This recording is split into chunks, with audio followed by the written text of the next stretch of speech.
오늘 말씀의 제목은 하나님 뜻대로 하는 근심이란 제목입니다.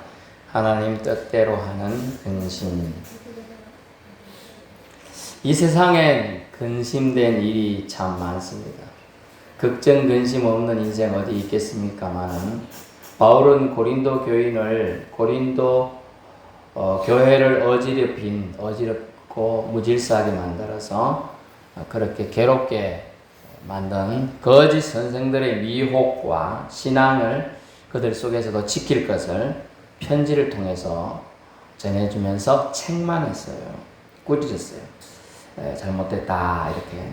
이 편지를 해서 그런데 간절함이 담겨 있었어요. 그래서 하나님 뜻대로 하는 근심은 하나님 사랑의 간절함의 열매다라는 것이 결론이 되겠습니다. 간절함은 소원을 이루는 중요한 요소임을 알 수 있어요. 그때 축구 경기를 제가 가끔 보는데 어느 팀이 이기냐 보면 간절한 팀이 이기더라고요. 간절이 뭐냐 하면 간이 저린다 생각하는데 원래 단어로 하면 창자가 끊어진다는 뜻이에요. 창자가 끊어지면 고통을 여러분 아직 안 겪어봤죠? 그럼 살짝 맛배기로 하면 면도 칼로 이 손가락의 옆에를 싹 비는 거예요. 그리고 그러면 물에 만약 이걸 싹 대면 썰이겠죠? 예, 요게 기본 맛배기예요. 창자가 끊어지는 고통이 표현할 수 없을 정도로 아주 힘들다는 거죠. 근데 그만큼 창자가 끊어질지라도 내 소원은 이루어 주옵소서. 그런 소원은 이루어진다는 거예요. 현대 기독교인들이 가장 참 열매를 못 거두고 있는데 기도의 응답의 열매가 참 부족해요. 그런데 이 간절함이 사실은 예전만 못하기 때문에요. 그것이 전에도 말씀드렸지만은 어디서 나타나느냐 하면 기도원 가보면 알 수 있다. 가보면 텅텅 비었어요. 기도원이. 우리 교회에 수십 배에 달하는 기도원 크기들이 있는 교회에 속한 기도원들 가봤는데요. 앞에 한 우리 정도 규모의 정도의 성도 정도만 앉아 있는 거예요. 원래 그 정도 규모면 500명, 700명이 앉을 수 있는 교회고 또 기도원 건물이에요. 근데 50여 명 앉아 있어요. 근데 운영이 안 되죠. 우리 창원이나 마산 이런 데서 제가 기도원 찾아봤는데 우리 뭐 사천은 더 말할 것도 없고요. 20몇 명도 없어요. 그리고 진주도 가봤는데 한 명도 없어요. 사모하고 저밖에 없었어요. 그리고 감림산 기도원이 이쪽 경남에서는 좀 규모도 있고 제가 가봤는데요. 여름에 행사할 때 빼놓고는 진짜 스태프들, 즉 다시 말하면 직원들도 있고 거기서 밥 해주는 사람도 있고 그렇잖아요. 기도원이니까 또 이렇게 한 사람들 다 합쳐갖고 20여 명이라. 그리고 저 처음 갔잖아요. 처음 갔는데도 교회 기도원 유지가 힘드니까 헌금 좀 하라고 부탁을 하고 그래 좀 하고 왔는데 하다못해 전도를 하려고 하는데 뻥튀기 기기가 고장났다네. 그래가지고 저기 감독도 오고 그래서 제가 갈 때 뻥튀기 기계 제가 그가 드리겠습니다. 이걸 했더니 뻥튀기 기가 하실 분 또 손들어라 하대? 제가 그런데 약해요. 그래서 손을 못 들었어. 나중에 그냥 갈 때 내가 데리고 가야겠다 했어. 근데 누가 손들더라고, 한 명이. 그러니까 한 명 되니까 또 한 명이 손들어. 뻥튀기 값이 35만 원 한대요. 중치기, 이제 뻥튀기 값이. 그래서, 둘이 하면 뭐, 나눠 가면 얼마 안 되잖아. 그럼 저까지 손들 필요 없겠더라고요. 말았어. 아무도 조용히 손들 안 했으면 제가 가가지고, 저녁 식사하면서, 기도원이니까 저녁을 또 먹어야 되잖아요. 먹으면서 이제 얘기하려고 했더니, 뭐, 다 해결했어요. 그래서. 그 정도로 기도원들이 운영이 이제 안 됩니다. 정말로 빛의 거대국이었어. 그 말은 뭐냐? 성도들이 편하니까 기도하러 안 가는 거예요. 근데 유일하게 서울 시내는 아니에요. 그것도 유일하게 기도원이 그래도 운영이 되고 성도들로 꽉 찰 때가 차는 곳이 있어요. 알멜산 기도원, 안양에 있어요. 전에는 이제 인터넷으로 바로 직송 서비스 안에 지금 하시더라고요. 그런데도 가요. 그거는 갈 때마다 꽉 차요. 앞에 꽉 차고 뒤에도 꽉 차요. 뒤에는 이제 환자들이 많거든요. 환자 이제 다리 못 걷는 사람 와서 누워 있고 이제 팔 돌아간 사람들 있고 막 이렇게 몸이 엉망인 사람들 많이 누워 있어요. 그렇게 뒤에는 좀 칸이 달아요. 그래서 저는 이제 앞에 앉는 게 싫으니까 뒤에 가서 앉아 있다 보면 그 사람들이 자꾸 비켜달래. 옆에 기대야 되니까 아픈 사람들 기대야 되거든. 저런데 기대고 있어야 돼. 그래서 저는 처음에 이제 좋은 자리에 앉았다가 그래서 자꾸 뺏기갖고 중앙으로 와요. 네. 네. 그 사람들은 자기들의 근심이 뭡니까? 병 고치는 거지요. 기도 응답받는 거라. 그러니까 기도하러 올라가는 거예요. 근데 지금 세대는 성도들이 사탄마귀의 최고의 전략에 다 넘어졌어요. 뭐냐면 나태함이에요. 영적 나태함. 기도 내일 하지. 다음 주에 하지. 아이고 다음 휴가 때 가서 하지. 이렇게 돼요. 그리고 그럼 내년에 하지. 이렇게 되는 거라. 그리고 한 번도 기도하러 안 가요. 아이고 목사님 교회에서 하면 되잖아요. 그런 기도도 있고요. 작정해서 한번 더 고요히 기도할 시간이 필요해요. 사람들은. 특히 사람은 무슨 동물이냐면 영적인 동물이에요. 왜냐하면 하나님의 품성이 우리에 있거든. 하나님은 흙으로 우리를 재질이 별로 좋지 않지만은 깡철이 아니라 흙으로 만들어서 재료는 별로 안 좋지만은 하나님이 다른 동물들과 차별점을 두신 게 뭐냐면 우리 코에 생기를 불어넣으셨다는 거예요. 아멘. 그 하나님의 영이 우리에게 들어왔다는 거예요. 나눠주었다는 뜻이에요. 그러면 하나님의 영이 우리에게 가르치기 때문에 사람도 생명이 되었다 성경이 나오거든요. 생명이 되었다. 살아있는 영적인 존재로 되었다라는 겁니다. 아멘. 그래서 우리는 하나님과의 교제가 아주 중요해요. 교제가. 사람들과 관계도 중요한데 하나님과 교제가 제일 먼저 중요해요. 제일 먼저 중요해요. 그래서 그것을 방해하는 것이 사탄의 최고 작전이에요. 어쨌든 기도하려고 하면 무슨 일이 있어도 기도 못하게 하려고 하는 게 작전이에요. 제가 옛날에 직장생활 하다 보니까 너무 기도할 시간이 없어요. 일 다니고 이러면 진짜 슬프더라고. 그래서 운전하면서 기도하면서 운전했어요. 집에 돌아올 때 막 밤 10시 반, 11시, 심지어 12시 갈 때가 집에 오면서 운전하고 오면서 그러니까 오랜만에 기도하니까 눈물이 펄펄 나더라고요. 근데 어려운 용어지만 카타르시스라는 말이 있어요. 카타르시스. 눈물을 흘리면서 사람이 마음이 정화가 되는 거예요. 치유가 일어나더라고요. 하나님이 아버지인 게 확 느껴지는 거예요. 그 짧은 순간에 운전하면서 기도할 때 아들아 내가 너를 사랑한다. 그 음성을 싹 들리는 거예요. 그러니까 눈물이 흐르는데 닦아가면서 운전해가면서 그 마음은 기뻐. 마음은 기쁘면서 집에 돌아오는 거예요. 그런 체험이 있었어요. 그래, 그런 체험을 여러분 기도 시간이 너무 없고 여러분 몸도 어디 아프고 어디 기도원 가겠어요. 예전에 제가 처음 왔을 때는 기도원 한번 갔었죠. 저기 사천에 있는 그 엘림 기도원 우리 재건사님하고 강도남 성도님하고 딴 분은 안 가신 것 같아요. 그죠? 네. 그때 기도원 갔었어요. 가서 기도하고 큰 넓은 데 있지만은 집회가 거의 없어요. 사람이 안 오니까 집회가 없어. 집회가 뭐냐면 예배인데 예배 순서가 거의 없어요. 하여튼 그런 안타까움이 있는데 이게 영적 나태함을 사탄 마귀가 떡 주무르듯이 지금 이 세상을 주관하고 있어요. 그래 이 세상의 통치자들은 사실 세상을 주관하고 자기 마음대로 하는 것을 사탄이 사실 주장을 많이 해요. 그래서 이런 일이 발생하고 있어요. 그래서 소원이 있어도 어째 되겠지, 될 대로 되겠지 이런 막연함으로 사람들이 있고요. 특히 기독인들도 그렇다는 거예요. 하나님 나 이때까지 보여준 지금 뭐 어때까지 해결해 주시겠지 이런 막연함이 있다는 거죠. 그래서 간절함이 있어야 된다. 사도 바울은 자기가 개척해서 고린도 교회를 개척했고 고린도 교인들을 전도해서 예수 믿게 했어요. 그렇지만 사도 바울이 떠나니까 어떤 사람들이 거짓 선생들에도 하고 사도 바울은 사도도 아니다. 예수님을 직접 만난 사람도 아닌데 뭐 이렇게 하면서 사도성도 의문이 있고 저 사람 말 믿으면 안 된다. 뭐 이렇게 하다 보니까 믿음에서 떠난 사람들이 이래저래 생겼어요.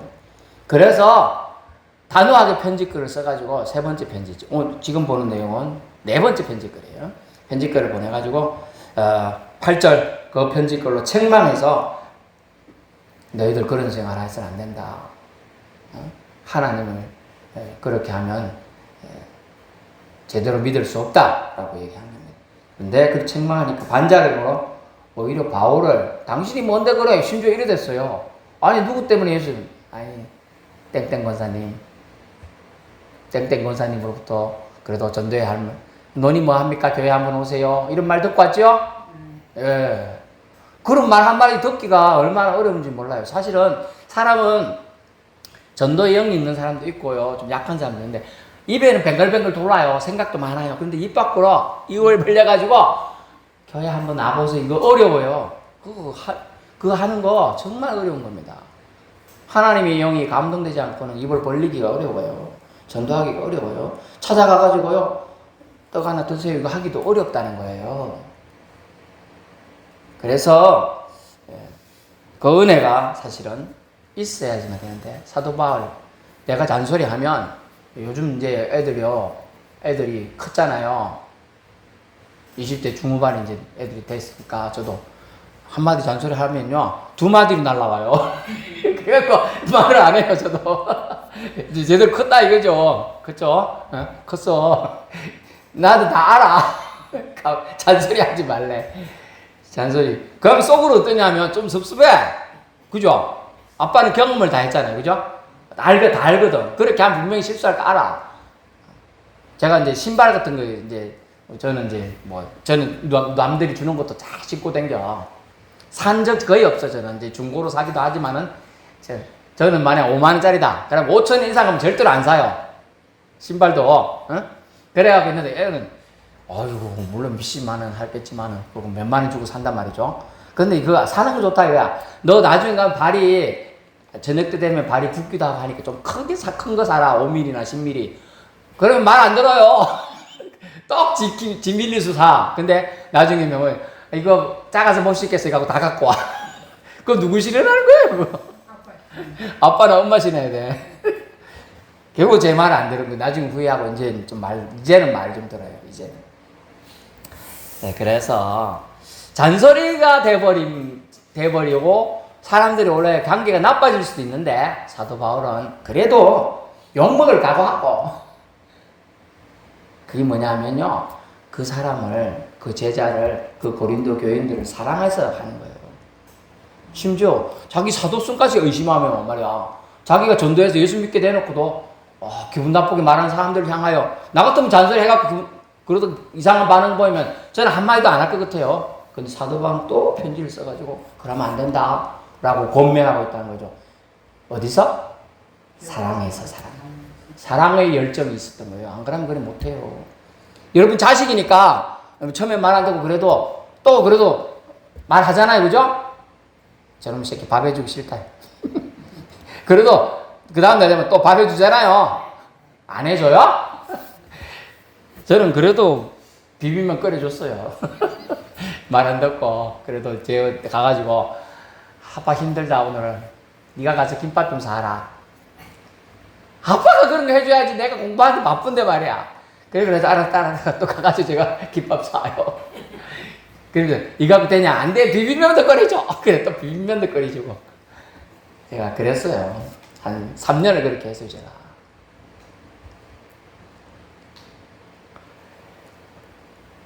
싫어도 하는 건 뭡니까? 사랑하니까. 열정이 있으니까.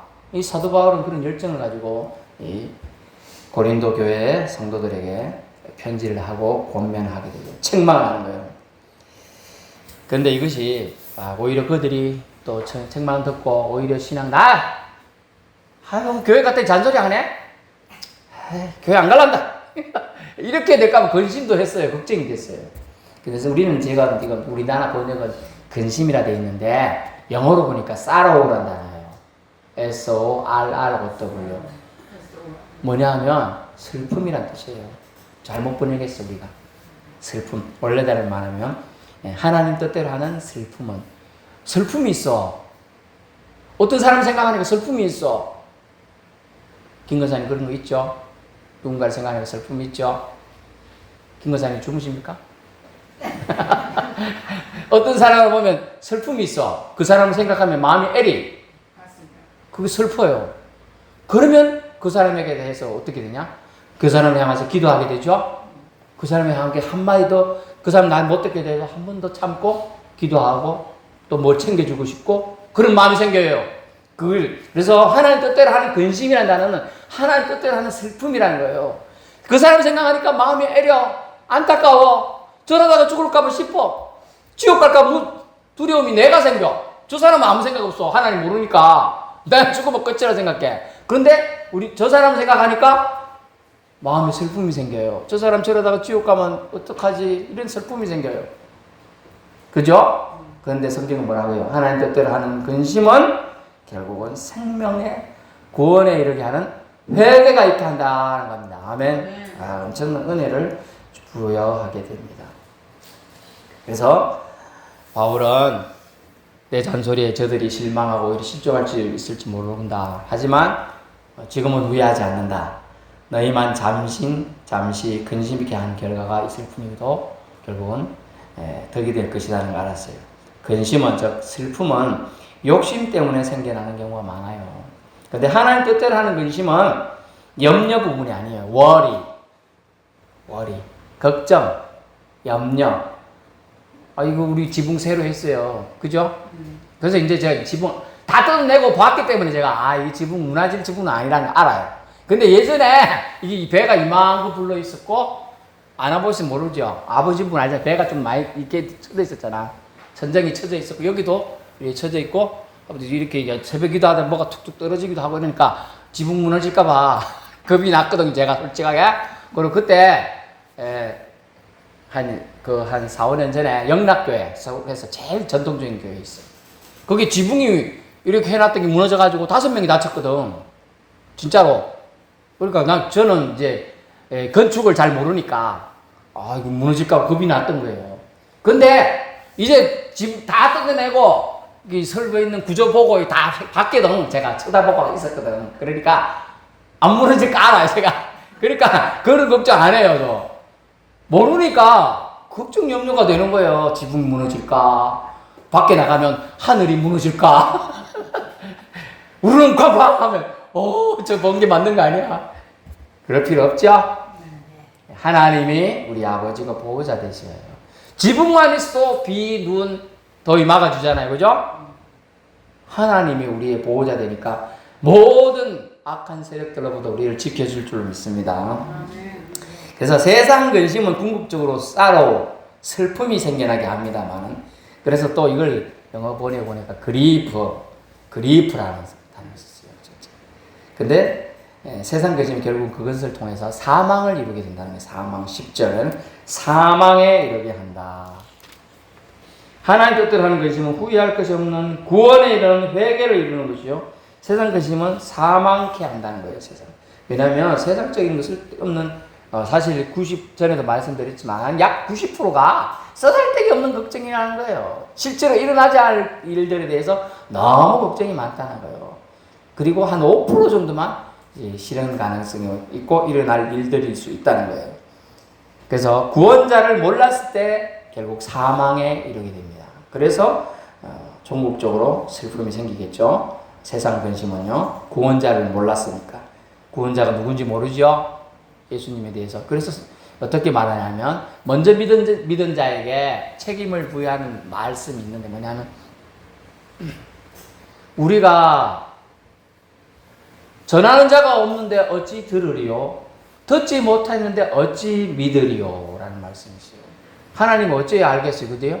그래서 전하는 자가 반드시 필요한 거예요. 그래서 세상 마지막까지 말씀은 남아있을 겁니다. 아멘. 근데 그 말씀을 전하는 자도 결국은 남아있어야 되겠죠. 남아있어야 돼요.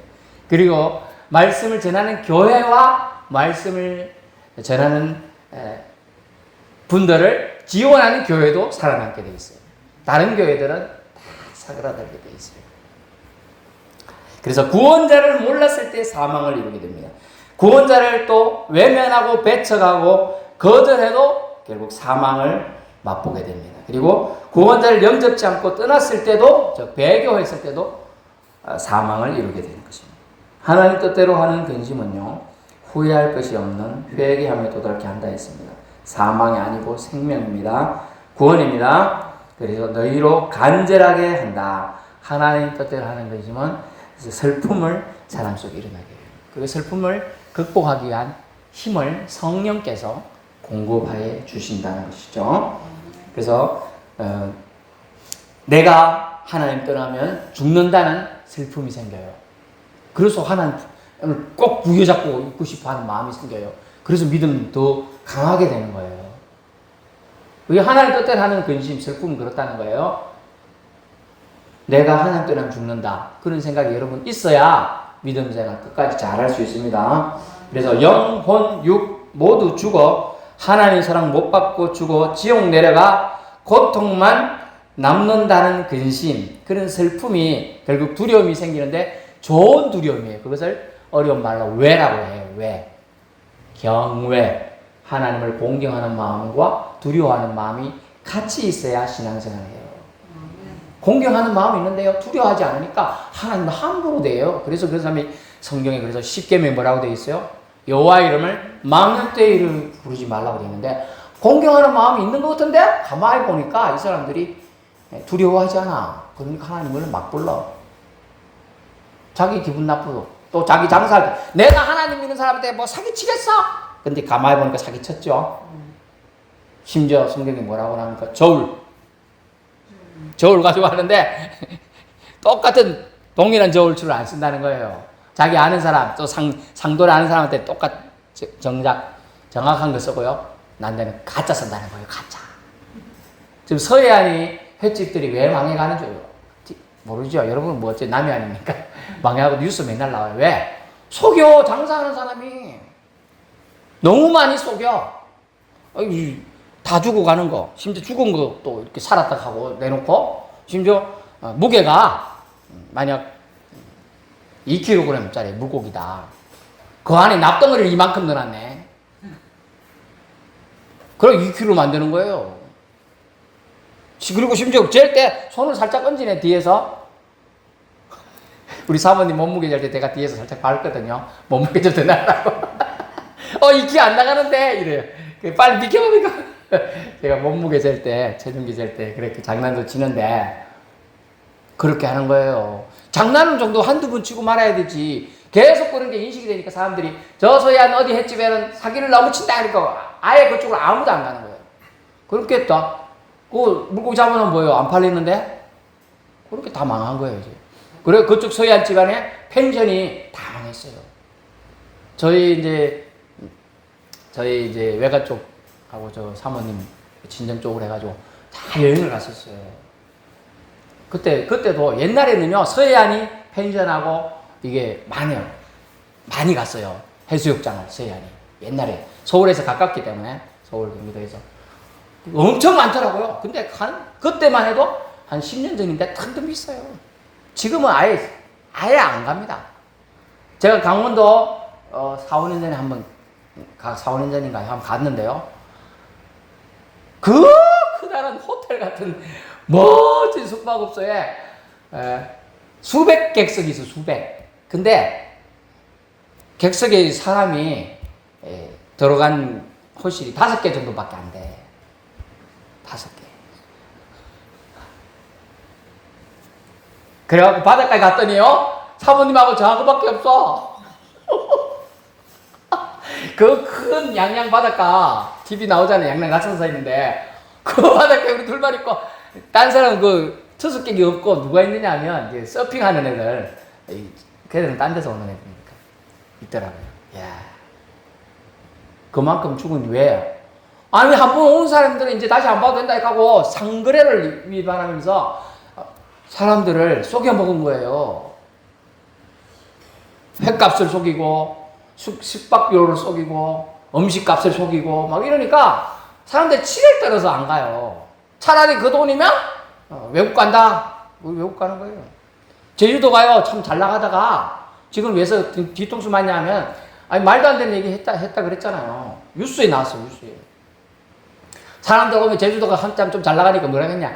아이고, 제주도에서 이 사람들 와서 쓰레기도 버리고 하니까 환경이 오염 된다. 제주도 오는 사람마다 환경세를 받아야 된다 이러면서 돈을 더 받겠다는 거야. 오는 사람마다 무조건 부과하겠다는 거야. 그 소리 들으니까 그다음부터 안 갔어, 사람들이. 지금 제주도도 텅텅 비어요. 왜냐면 일본 가는데 70만 원밖에 안 들거든. 제주도는요, 비행기는 우리나라가 가는 게 싸지만 체류비가 비싸요.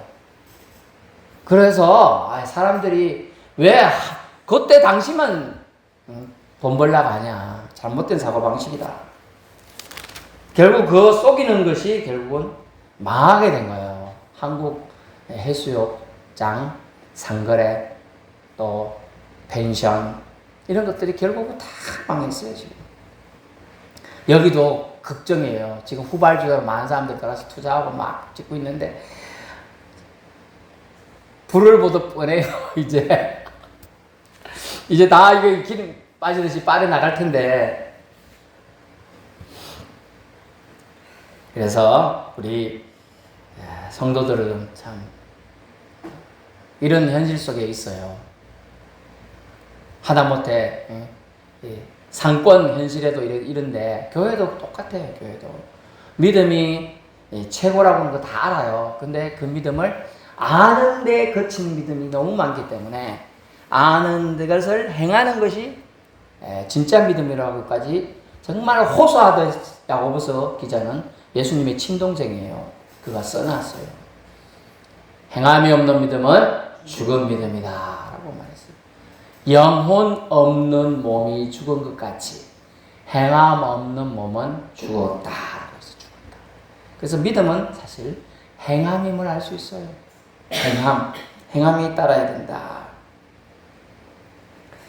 그래서 행하려고 하니까 두려움이라는 내가 하나님을 떠나면 죽는다는 두려움이 긍정적 효과가 있다는 거예요. 아이고, 지나면, 두려움 없이, 격 없이 지내면 좋지요. 그런데 속담 한 개도 안 틀려요. 아주 손주를 이쁘했더니 이놈의 손주 새끼가 할아버지 수염을 잡아 당기대잖아요. 그렇게 되는 거예요. 그래서 어느 정도 선을 지켜야 돼요. 그래서, 한자 어긴 하지만 부부유별이라는 단어가 있어요. 부부가 다르다. 그러다 부부 사이에도 격이 있어야 된다. 그런 뜻이에요. 그리고 자녀에도 부모 자식 간에도 격이 있어야 된다. 스승과 제자 사이도 격이 있어야 된다. 그런 교훈이 있습니다. 어느 정도 예의를 지켜야 될 부분도 있음을 말해주고 있습니다. 11절, 12절에 보니까 바울의 책망으로 고린도 교인들이 하나님 뜻에 합당한 근심을 했어요. 그래서 sorrow, 마음에 치유가 일어나는 근심을 한 거예요. 즉 슬픔을 가지고 있었어요. 그래 그 결과 내가 그러면 어찌해야 될꼬라는 생각을 했어요. 책망을 들으니까 화딱지가 나는 사람도 있고 책망을 들으니까 깨닫게 된 사람도 있었던 거예요. 깨닫게 된 사람들이 긍정적인 반응을 했어요. 그래서 사도 바울을 비방하고 교회를 허무토리고 우리도 같이 이 교회 생활 하지 말자, 그냥 믿음 생활 그만하자 도망가자 하던 사람을 그 자기들끼리 정화해서 징계도 하고 해서 그들을 회심시켰어요. 다시. 그래서 그들이 다시 고린도 교회가 안정이 된 겁니다. 회개가 일어났던 것이죠. 결과적으로는 사울의 책망이 아주 긍정적으로 고린도 교회가 다시 서도록 도와주었습니다.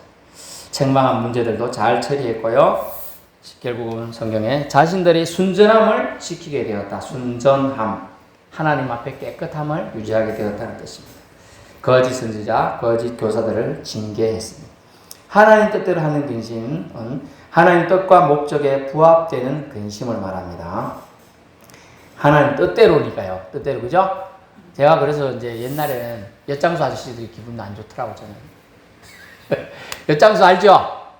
맨날 이렇게 이상한 가위 좀 크다는 거 막 이렇게 다니잖아요. 자, 이제 이걸 표현을 못 하겠네. 엿장수 소리가 어떻게 나요? 이거 가위 소리가 쨍가랑 거 아닌데 뭔 소리 다 소리가 나잖아. 이 소리도 아니고 일단 이렇게 소리 나면 이제 갑니다.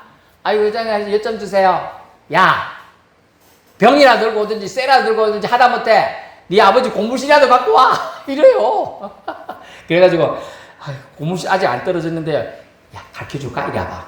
뒤꿈치 있지 막 따라가가지고 갖고 와. 뭐 그런 걸 시켜요. 그렇다고 맞아주죠.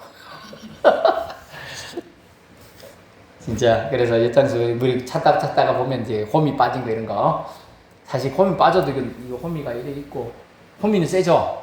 거의 빠졌잖아. 그러면 이게 어린 마음에 이거 빨리 엿 바꿔 먹고 싶어서 갔다가 이제 여선 바꿔갖고 먹는데 두들기 맞아요, 나중에. 이 홈이로 엿 바꿔 먹어요. 그런데 홈이 엿 바꿔도 쇠가 더 큰데 어떤 애는 좀 더 이쁘다고 말이야. 요만한 거 갖고 왔는데 더 많이 주고 난 좀 해주거든. 왜 나는 좀 해줘요? 이랬더니 엿장수 마음이다. 그래가지고 제가 기분이 안 좋아서 내가 나도 나중에 엿장수 할란다. 제가 은퇴하고 엿장수 하려고 그래요. 사모님 좀 안 됐어. 저는 망태기 들고 엿장수 댕길 생각이 좀에 있거든요.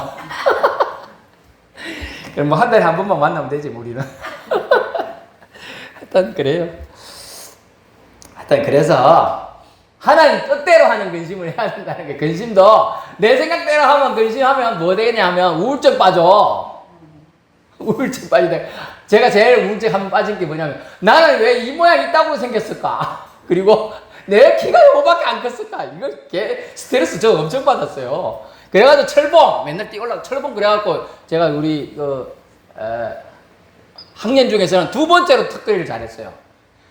턱걸이 매달려 키 크는 줄 알고 얘 점프 그냥 안 자라가니까 점프 해가지고 잡아갖고 이렇게 해가지고 그래가지고 사람들이 우리 선생님이 그때 선생님이 이제 교련 선생님도 하시고 해병대 나온 선생님인데 근육이 이래 어이구는 삐쩍 말라깽인 줄 알았더니 턱걸이는 잘하네.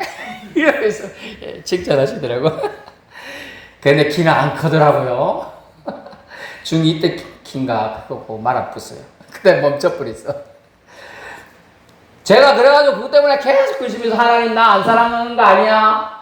왜 키를 안 키워주실까? 막 이러면서. 그러니까 우울해지더라고 사람이. 그러니까요 음악도 우울한 음악을 들어요. 간다. 그가다 그 가수는 갔어요. 진짜로 자살해 죽어버렸어. 그런 노래가 있어요. 우울한 노래가 너무 좋더라고. 사람이 우울해져. 그러니까 하는 근심이 차라리 이러면서 살다 봐 죽을까? 이런 생각도 드는 거예요. 그리고 자기 뜻대로 하는 근심은 그렇습니다. 그런 근심 하면 안 됩니다. 그때 뭐라고 해야죠? 아니다. 나는 하나님이 자녀니까 이런 근심 하면 안 돼. 따라해보세요.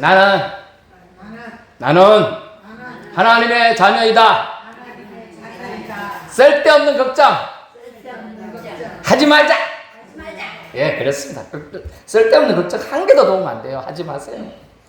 하나님 뜻대로 하는 근심만 우리에게 도움이 되고 하나님 뜻과 부합하기 때문에 하나님이 반드시 그 근심, 하나님 뜻대로 하는 근심은 소원이 되고 결국은 응답해 주실 줄로 믿습니다. 그래서 우리가 하나님 뜻대로 하는 근심은 죄에 대해서 슬퍼합니다. 아, 내가 죄를 지었구나. 내가 죄인이 이러면 죄인이 되지. 예수님 나 때문에 죽었는데 또 예수님을 십자가에 못 박을 수 없지.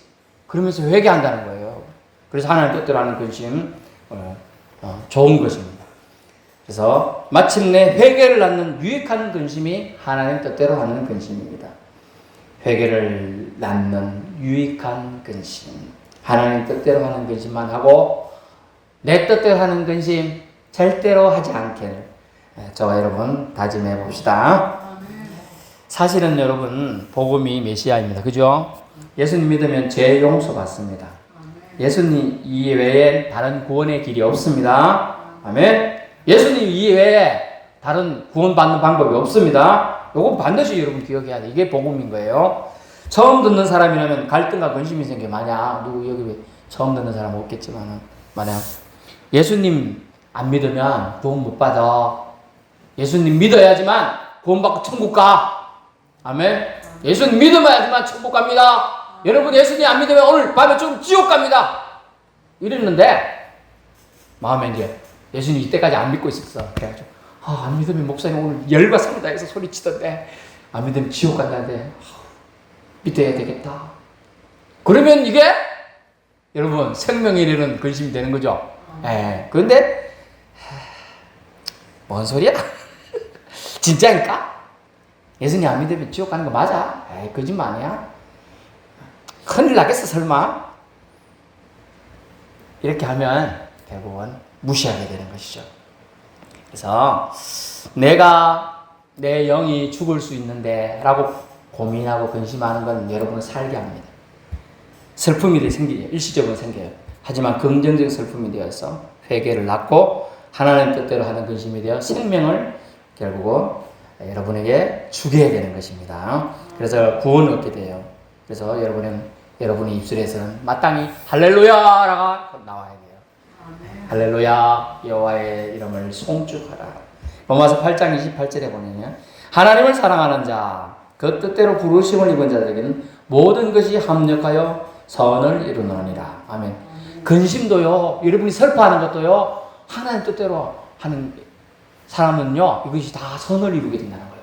합력해서 좋게 방향을 이끌어 간다는 거예요. 슬퍼서 눈물 흘리는 것도 좋게 방향을 이끌어 간다는 거예요. 아이고, 어떤 사람은, 아이고, 지질이 못나서 찔찔 짜고 있네. 이럴 것 같은데, 하나님 모습은 그런 찔찔 짜는 모습 보고, 아이고, 내 딸이 슬퍼하고 있네. 내가 저 딸의 기도를 들어주어야겠다. 이런 마음이 든다는 거예요. 만약 저게 뒤에, 제가 사랑하는 저 유일한 사람 저 뒤에 있는데, 물론 다른 사람도 사랑하죠. 그런데 제가 사랑하는 사람인데, 만약 울고 있어. 그럼 제 마음이 짠하겠죠? 왜 우는 걸까? 혼자, 왜 슬프스러지? 사모님 왜 울었어요? 운 게 아니고 땀이 나서 그래. 그러면 다행이죠, 그죠? 근데 누구 때문에 마음이 아파. 그러면 저도 마음이 아프겠죠, 그죠? 그런 겁니다. 근심도 선을 이루게 하시는 하나님의 은혜를 우리는 찬양해야 될 줄 압니다. 결론 말씀드리는데, 바울의 고린도 교회와 교인을 향한 열심, 간절함은 결국 하나님이 들으셨습니다.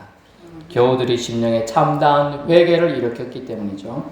그로 인해 슬픔에 끝날 인생을 회개로, 그 다음에 후회할 것 없는 근심에 도달케 하여 종국적으로 구원에 이르는 회개를 이루었습니다. 그것은 결국 하나님 앞에 정결함을 회복하게 되었어요. 거룩함을 회복해 한 겁니다. 구원의 은총을 얻은 자는 거룩해집니다. 근심 자체가 유익한 건 아니지만요, 근심을 통해서 구원에 이르는 회개를 이루는 하나님의 큰 계획에 순종하는 자가 성도들이 되어야 한다는 것을 오늘 본 말씀을 우리는 하나님의 음성으로 들을 수 있기를 축원합니다. 사랑하는 자녀를 위한 부모의 열심이 있듯이 제자를 위한 바울의 열심이 있었습니다. 간절함이 있었습니다. 모두 하나님의 인생을 향한 사랑의 간절함이죠. 우리도 이 간절함을 가지고 정말 하나님 뜻대로 하는 근심과 슬픔을 가지고 구원의 끝까지 믿음의 경주를 같이 해나갈 수 있는 우리 믿음의 백성들, 권속들 되기를 축원합니다. 기도하겠습니다.